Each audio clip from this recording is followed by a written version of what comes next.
Grade A.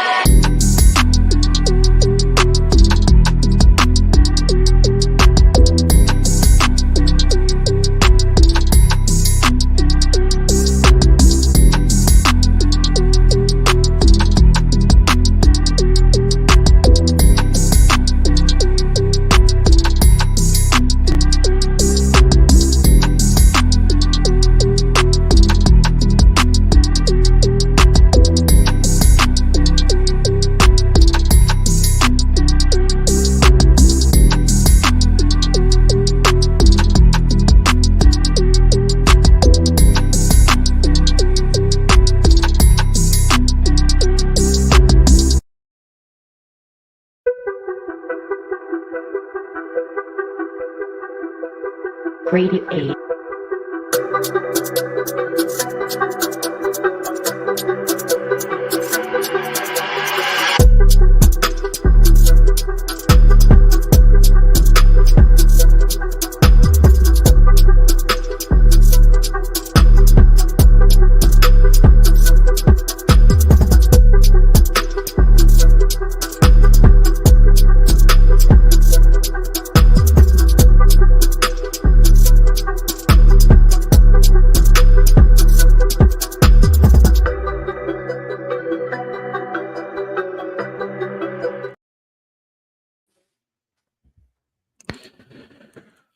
What's good, everybody?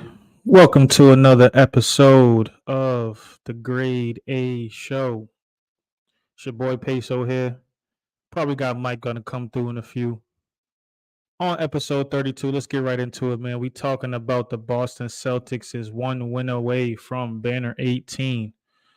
Before we get started, man, I want to encourage everybody to like the channel, subscribe to the channel. We thank all the subscribers and all the likes that we've been getting thus far. We appreciate you guys. We can't appreciate you guys enough. We got Mike in the building. And yeah, man, continue to like the channel, smash that like button, smash that subscribe button, and let's get to it, man. Mike, how you doing, bro?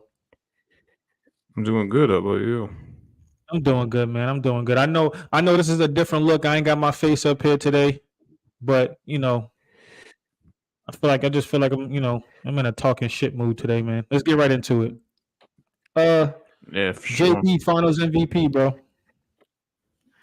JB Finals think MVP. so? JB Finals MVP, man. You said JB. I thought you said JT. My bad. Nah. But shout out to JT for finally having a good game, finally showing up.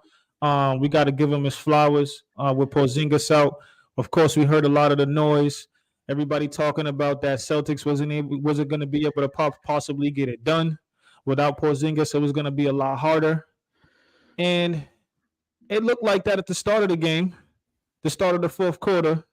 But JT hit some big shots. JT was still facilitating, still rebounding that ball like he has been doing all series. But shout out to JB, man. JB just looks a lot more poised out there. He looks in control. The game came slow to him, which I felt like, just to see him comfortable out there is a real big sign. And man, he hit some big shots. He hit some clutch shots. Man. Shout out to him. Efficiency since the playoffs has started. Eastern Conference MVP, and I think it's going to go into the finals for him to be getting the MVP award. Yeah, I'm still up in the air on MVP. I gotta see next game myself. I wasn't really impressed with anyone last night, to be honest with you. I thought I was watching the Eastern Conference Finals again. It was just two teams that didn't want to win the game, just trying to hand it to one another. And I think that game definitely would have had a different outcome if Luka didn't foul out there. So who do you think has a chance to win Finals MVP, Mike? Right now, if you had to pick somebody, who would you go with? It's tough. It's a two-man race between JB and JT, and I'd give the edge to. I'd probably honestly give the edge to Tatum right now. To be honest with you, personally, myself, I'd much rather see Brown win it, but I think he's got the edge right now, and I think for that individual award, the next game, or even if Dallas pulls one out and it gets over in Game 5, I think those will play as big factors into that award. Yeah, see, I mean that's not bad. I just disagree. I think Tatum has been more efficient from the start. I think he's been proving himself on the defensive end with taking the role on guarding Luka and Kyrie a lot more. He's been looked better from the eye test guarding Luka a lot more, which we could talk about that, but I'm not going to digest too much on the Celtics right now. They're up 3-0, one win away from the finals. But Tatum is out there getting freaking abominated by Luka on the freaking defensive end. I mean, getting straight cooked that whole first half. We could talk about game 1 and game 2. Yeah, he had a couple steals, a couple key things on Kyrie from game 2. But let's real quick. Tatum's been getting cooked out there on the defensive end. So me personally, I know they lead in their own ways as far as Tatum and Brown. But just off of what we've seen from a standpoint from game 1 to game 3. Brown's been more efficient. He's have more of a leadership role. He's been better on the defensive end. He's been more active. And he's shown up. He's shown up in key moments and key times when it actually mattered. To see what Jaylen Brown did in that fourth quarter, it's the same thing we've been seeing from him all postseason. He looks poised. He looks comfortable. He's progressed his game. His head is always up when he's dribbling that ball. His left hand has gotten better. His mid-range shot has gotten better. If you notice, specifically in the Cleveland and Indiana series, a lot of those mid-range shots he was taking, bro, yeah, they was contested, but he got himself into those contested moments where he was taking pump fake in the air, freaking 15-foot jump shots and stuff like that. Now you just see him, cross over between the legs, get to his spot, pull right up for the little midi, man. So ain't nothing to take away from Jason Tatum. I know he's damn near averaging a triple-double so far in the finals, but I think the edge goes to JB in my opinion. Yeah, see, I, as I said myself, I want to see JB win it, but here's why I think JT is the favorite right now too. Is look at last round. JT didn't play too good in the finals, or I'm sorry, the Eastern Conference Finals MVP voting was 5-4 in favor of JB. They just gave him that award. My guess is, other than the Indiana media guys that get the vote, you're going to have the same exact Celtics guys on there with the vote. They're going to try to evenly distribute it, I think. And if JT was able to get 4 out of those 5 votes last round, I can't see him not getting 5 unless JB has a great next game. Yeah. And I definitely agree with you on that. I could see them evening it out. But in my opinion, I think Tatum need to if Tatum comes out and they close out game 4 and Tatum drops like 50, then of course, yeah, he get the award. But if JB puts up the same numbers like he kind of did last night, then it's going to be pretty tough. But at the end of the day, I don't give a shit about none of that, man. The Celtics are one win away from the finals, bro. One win away from the finals, and I think one win away from the championship. Exactly. Yeah. My apologies. One win from hanging Ben at 18. Let's put it that way. The most championships in NBA history, and they're gonna get there. I called the series from 5 in the beginning. Right now it's looking like I'm gonna still stand with that. But hey, if it's a sweep, it's a sweep, bro. Get it done early. Head back to the Boston and get the parade going. But I want to get on the Dallas side of things. I'll let you go and I know you got things to say about Luka. I know you got things to say about Kyrie. I'll let you go ahead before I go, man. Kyrie was phenomenal last night. He couldn't miss, but Luka, he played reckless basketball. He ended up costing his team the game, if you ask me. Getting in foul trouble, fouling out with 4.5 minutes left, I believe it was. You can't do that being the team leader, especially when your team's a 2-man team. Because before Lively and Washington, Lively was consistent throughout the whole game, but Washington didn't get involved until the end. Before that, it was really just a 4-man game. It was JB, JT, Luka, and Kyrie. And but you know what the problem was was, bro. You know what the problem was with that? Kyrie was balling out, bro. But there was a lot of times that Kyrie was missing layups, and the reason why he was missing layups at that basket, bro, was because he was going up with them one hand floating layups, bro. Kristaps Porzingis wasn't out there. Yeah, he was a lot better. He was a lot better from the 3, I thought, than going down into the paint last night myself. I thought everyone last night in general was having a tough time around the rim for some reason with not many big guys out there. I'm saying he still looked good, yeah, from the 3. I totally agree with you, bro, but we can't escape from the fact that the man was still 13 for 28. Yeah. From the field. He was 4 for 6 from 3. Hoorah. But as I stated before, is not going to be enough. If you don't get your guys involved, Kyrie had 2 assists. Luka Doncic had 6 assists, and all those 6 assists came in the first half. Yeah. The man was out there being selfish and wasn't getting nobody involved. Let's just call it what it is. Kyrie, 35 points, but you was missing easy layups at the basket. Again, there was no KP out there, but what everybody want to rant about and say, oh, there's not that 7-3 big out there. Oh, Kyrie's going to be able to get to the lane a lot easier. Luka's going to be able to get to the lane a lot easier. As you stated, Luka was out there complaining, bro. Luka was out there complaining from the tip-off. The rest was trying to give him the benefit of the doubt, and he just kept complaining. He was not getting his teammates involved, bro. He was not getting his teammates involved so much, but when his teammates was getting the ball, they didn't even want to shoot, bro. Yep. They didn't even want to shoot the ball. There was one play where Derrick Jones got the ball on the baseline by the 3, bro. He didn't even want to shoot. Swing to Tim Hardaway. Tim Hardaway didn't even want to shoot because his cockeyed ass was already 0 for 5 from the field. He wanted to give it to Kyrie, and it was like, what the hell? But no, we want to talk about Tim Hardaway, and I don't blame it on him. The man hasn't played all series, bro. So what you expect, Jason Kidd? Now you want to put him out there? That's why you get the offer. The dude looked horrible. Yeah, that's a fact. He sure did. And I just Luka, if he focused more on the game than the refs, I don't know why he chooses to do that. Because if he did, I think they would just be such a better team. What Musa say? Mavs in 6. Yeah, that's the trolling ass. We know you ain't going for that, but I know you did call them. You did call the Mavs in 7, Mike. Yeah, I said 7. Yeah, because I said 6 originally, but then I didn't realize that I should have realized it to begin with. The Celtics had home court advantage. Bro, Luka took his team out the game, bro. Luka took his team out of the game. I'm not arguing with that. And I'm blaming Jason Kidd as well. He didn't adjust well, bro. When the Mavs went on that run in the fourth quarter and cut the lead down. When it was 93-90 and Jason Kidd called that timeout, if you would have seen Luka's face, Jason Kidd froze the whole team. He iced the game. Jason Kidd screwed up the game once he called that timeout, and you seen Luka look at him, bro. Luka looked at him like, yo, are you kidding me? We just came down from being up 20 plus. I mean, down 20 plus, down to 3, and you want to call a timeout now? Bro, he killed the game, bro. Yeah, but see, this is the stuff that people was talking about, Mike. I think from Brooklyn. From Brooklyn. That's why he got kicked up out of there, bro. What'd you say? With Jason Kidd from Brooklyn. Oh, Kyrie. Oh, no, I'm talking about coaching. Yeah, you were breaking up. Coaching. I didn't hear what you said. Okay, yeah.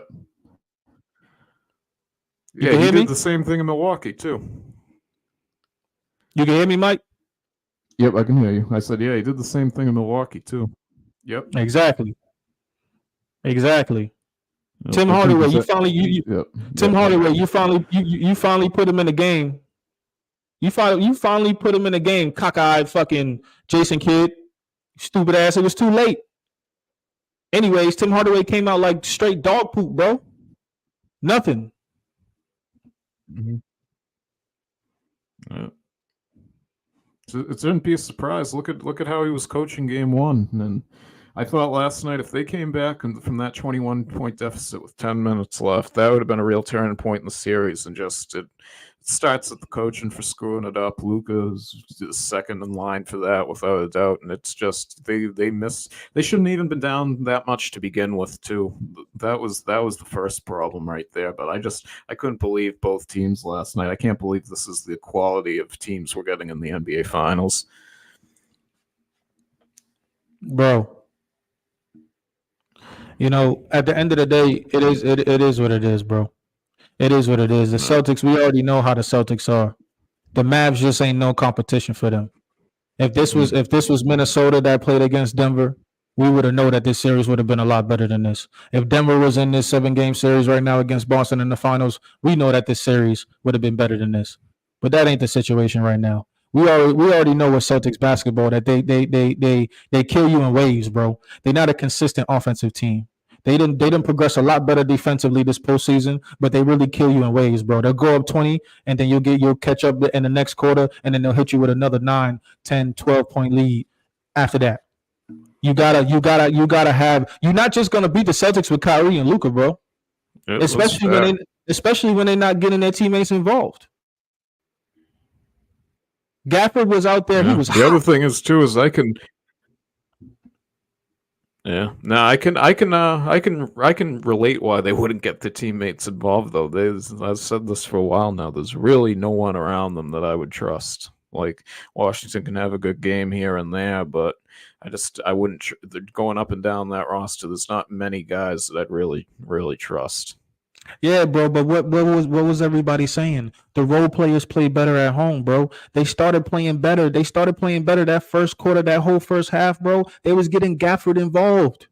They was able to find him on easy pick and pops for the alley-oops. Derek Lively had a pretty good game, bro. PJ Washington didn't get to go off until the second half because he didn't get the ball. Yeah, and when he did get the ball, he was converted to Luka and Kyrie because, unfortunately, Luka and Kyrie was hot. Yeah, more Kyrie than Luka too. I didn't think Luka had the best night. No, not at all. Yeah, not at all. I think Luka started off the first quarter hot though. Yeah. Oh yeah, he had like 11 or 13, I believe, in the first quarter, but then it sort of like died down after that. To me, this was the worst playoff game I ever watched from Luka, bro. Lack of energy, bro. Lack of leadership. The emotions wasn't there. Bro, he went to sleep at home. Yeah. He was sleeping at home. I can agree with that. And it's not even going to sleep. He was plenty awake to bitch at the refs, but he wasn't awake to play basketball. Bro, you know what pissed me off the most, bro, is that, Luka lost the game, bro. But I blame Jason Kidd. Horrible ass coaching, horrible ass schemes, and wasn't saying nothing, bro.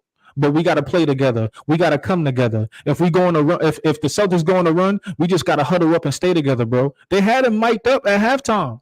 They had him mic'd up during the pregame, bro. He was saying the same stuff he's been saying for 3 games. If the Celtics go on the run, we got to come together. We got to huddle up. Bro, you ain't saying nothing. You ain't coaching. It's tough too for those players to respect him and take him seriously too when he talks like that, telling them to look up to him as the authority figure as the coach when he's been making dumbass decisions for years now on multiple teams. So I don't really think it matters what he says at this point. One thing I don't think Luka respects that staff, bro. Yeah, I understand that. I'm okay with that. There was at a point in the time, bro, where Luka got fouled and he was yelling at the staff, telling y'all better fucking call that challenge, bro. He don't got no respect for them guys over there. That's a fair statement. Luka is not ready for these moments yet, bro. He's still a top 3 player. Yeah. I'm not gonna argue that. But he needs to go back to the drawing board. Somebody needs to talk to him over the summer. Somebody really needs to get in his head because Kyrie Irving's not going to be able to do it, bro. Kyrie Irving's not that type of leader, bro. Luka's not ready for these moments. I think Luka has to get in shape too in the offseason. That's another big thing because I think his durability will always be in question if they go into this deep in the playoffs and years to come after this. One thing I gotta say, bro, and I gotta admit, because I've been slandering this man all year, and I just gotta call it for what it is, bro. I'm not no hater. I'm a Celtics fan. I love JT. I love JB. Drew Holiday was a great addition. KP was a great addition. I'm a Celtics fan, bro. I don't like Mazzulla, but I gotta give him credit, bro. Mm-hmm. I gotta give him credit. Mazzulla's been Mazzulling this series, bro. He's been out coaching Jason Kidd. It's as simple as that. He's been out coaching Jason Kidd, bro. Yeah, one thing I didn't like though last night is with 10 seconds left, I believe it was, they started fouling up 7 or 8. I'm not a fan of that that method, because I understand maybe if it was a 3-point game with 10 seconds left, but not with that. You're letting the team get points without having to put with any time coming off the clock. I understand. I forget who it was. Maybe Washington or someone missed the free throws where it didn't really matter, but that almost cost them back in the Indiana series. I don't know why they're going back to that. Shoot, did you see when JT was mic'd up and he was like, "Man, we got to stay in it. We got to stay in it. We can't settle. We can't take no sidestep threes and settle for threes and stuff like that, bro. If I was on that bench, I would have looked at him sideways, bro. Especially the shots he was taking. Bro, 2 possessions after they came out of that, bro, he settled for a 3. And I'm like, dude, what do you? I don't know. I just would have looked at JT sideways, bro. I'm not taking nothing away from him. I think he played a very aggressive game, bro. But after he made that comment, I really wanted to watch his game. I really wanted to hone in and pay attention to this man moving forward after I heard that comment, bro. And the man was still settling. Look at what they have 2 points in 8 minutes in the fourth quarter until the end. They had some really something like that, bro. The Celtics was getting froze, bro. But that's why I stated at the end of the day, bro, it doesn't even matter. It don't matter if KP's out, bro. Luka and Kyrie is not going to beat this team. It's just too much. And we got to give credit to Derek White and Drew Holiday. Yeah, they're not showing up big in the box score as far as points, but they're doing a lot of the other things. There's key moments and key times when they're making big plays, where they're rebounding the ball. The big offensive rebound that they had, that Drew Holiday had down low, was huge for them guys, especially when Dallas was on the run in that first quarter. And Derek White is doing a lot of things with moving his feet and moving his hands around, switches and stuff like that too. And we got to talk about Hauser. We got to talk about Pritchard. Two possessions where Pritchard guarded Luka, and he was out there giving Luka held those 2 possessions. He didn't score, and Luka tried him, and it didn't work. Shout out to Xavier Tillman. That big 3 he had in the corner, bro, that shut the arena down. Dallas got quiet after that, bro. It was over. It was over, bro. Yeah, like I said, when he hit that, I'm like, shit's bad when you get him hitting threes. Listen, man. I just think, just watching this finals, bro, and I definitely agree with you. There's been a lot of ups and downs from both sides. And it's crazy because I still think the Celtics haven't played their best basketball, in my opinion, at all this postseason. I'd agree with that. At all. Statement. But I think there's just levels to this, bro. I think there's level to this. The Celtics, they just look faster. They just look stronger. They look more conditioned across the board, bro. The entire season, the Celtics have been building themselves for this moment. We're having KP out. KP hasn't been playing every single game this season, bro. They've been staggering his games all season. They've been preparing for the playoffs, bro. Yep. And a lot of people say that, the Celtics ain't go through nothing in the playoffs. They ain't fight no adversity. They ain't never been battle tested, bro. Now we're here. So what's the narrative now? Now we're talking about JT not scoring enough points. Now we're talking about JB not facilitating enough. The other thing is that I think they should get credit for not being battle tested and facing adversity. That means you've done all the right things to get to that point where you don't even have to have it. That's just personally what I think myself. And I totally agree with you, bro. But you got to play was put in front of you at the end of the day. And they handled it. KP's not here for the rest of the series no more. Who stepped up? Hauser came out with 3 big threes. Tillman came out and played aggressive. Mazzulla said he put Tillman in the game a lot because the defensive schemes that they was running was something that Memphis ran against Dallas in the playoffs a couple years ago. So that's something that he was used to. A lot of people ain't know about that. That's a good point. A lot of people ain't know about that. One thing I'll say about Mazzulla, too, I like the gamesmanship, too, because he said in the pregame that he was going to use Cornet a lot, seeing Porzingis was out, and he didn't use him at all. Instead, he used Tillman to make kid take the bait and fall for it. I thought that was a good move. And what we've been talking about all this time, like we want to see Brissett. You know what I'm saying? We want to see we got our opinions, bro, but the coaches know what's best, I guess, for the team. Mazzulla knows that team. I really think that the Celtics really honed in and bought in to not only Missoula but what the Celtics staff uh, has basically honed in around those guys. If you notice, Sam Cassell has been hugely involved in timeout callings. You see him talking to those guys, and pregame and postgame shows. Afterwards, you see him talking to those guys, or you hear about the guys talking about him when he's given a lot of mentorship or a lot of leadership. Like I feel like that guy is not only an assistant coach for them, bro, but I feel like he's like literally a player, but that's not a player there. He understands the game. He's been there. Did he get any interviews this year for head coaching position? Because I know one of the coaches there is going to Charlotte, I believe, after the season's over. Did he get any interviews? I forgot the name. I forgot the guy's name that got hired for the Charlotte Hornets head coaching job. But I don't think Sam Cassell got any interviews. I'm pretty sure it's coming though, bro. It'll suck to see him leave. And as I stated before, I thought that if the Celtics would have not made the finals, I thought Missoula would have got fired and Sam Cassell would have took over. But that's not looking like it's going to be the case. So Missoula going to have this coaching job locked down with them, bro. You know, at least for the next 2-3 years, they're going to be signing JT this offseason. They're going to be signing White this offseason. They have an easy chance to run it back, bro. Unfortunately, I think, Sam Cassell might get another coaching job. But hopefully we could keep him for another year. That'll be great.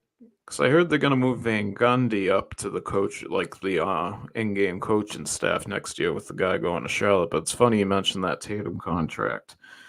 So before the season, I think we could all admit that we did not think JB was worth $300 million, but now he's proving without a doubt that he is. What with the money Tatum's going to demand, I don't think he's worth it. But the thing is, I'd be willing to take the risk on the contract because you could see him. I think he regressed a lot this year. I know people said he had a great year. I just personally was not high on him this year. I've loved him every year before this year. This is the first year I've actually done a little bit of hating on him. But I think it's worth taking the risk to see what you get out of him because it might be the best decision. You can maintain the championship success, especially if these guys don't want to leave Boston and go form their own teams. Like, just keep them together if you can. It's worth the risk, I think. Yeah. I mean, I definitely feel your perspective and your opinion. But I disagree. I think Tatum does deserve the money, just as much as Brown did. And you see what happened when Brown got the money and how he progressed his game. So maybe the money might do it for JT too. That's what I'm hoping because I've loved JT every year before. Even the first half of this year, I liked him. It's just I really was not a fan of his play the second half of this year. It's gotten better in the playoffs, I'll be honest. But the second half of this regular season, I was just really down on his play, and I've never, I've never been a JT hater before that. And we gotta look at it from the business side of things too, bro. The market's only going up, so JT gonna get paid. He's gonna get paid more than JB. Luka with this horrible ass goddamn finals performance is about to get a contract. So a lot of people about to start getting paid that don't deserve all this money. But that's just how the market's going, bro. That's just how the market's going for the NBA and stuff like that. But shout out to Celtics, man. One more win away from being an 18, bro. In this moment of time, we want to encourage everybody tuning in to like the channel and subscribe, bro. Real quick, Mike, before we get out of here, you think it's over next game? They closing it out on Friday? We haven't seen Scott Foster yet, so I assume he'll be there game 4. But even with him on the floor, and if he gives them the calls, I really have a tough time seeing Dallas beating them based off of what I've seen the first 3 games. If they couldn't get it done last night, I don't think they'll get it done. So I think the Celtics have won every closeout game this year that they've had. So I think they'll get it done. I really hope they don't say, "Oh, let's go win it at home," because then you can just start a domino effect, and there's no need to screw around. Just get the job done. Yeah, I think it's over with next game, bro. No KP, and it ain't no problem. That's just what it is, man. Everybody tuning in, man. We appreciate y'all for being here. We appreciate all the subscribers. Y'all keep sharing the channel, man. Smash that like button. Smash that subscribe button. And we out. Peace.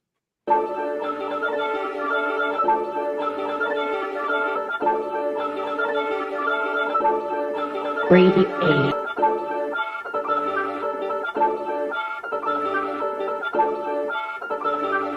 Hey, run that thing up.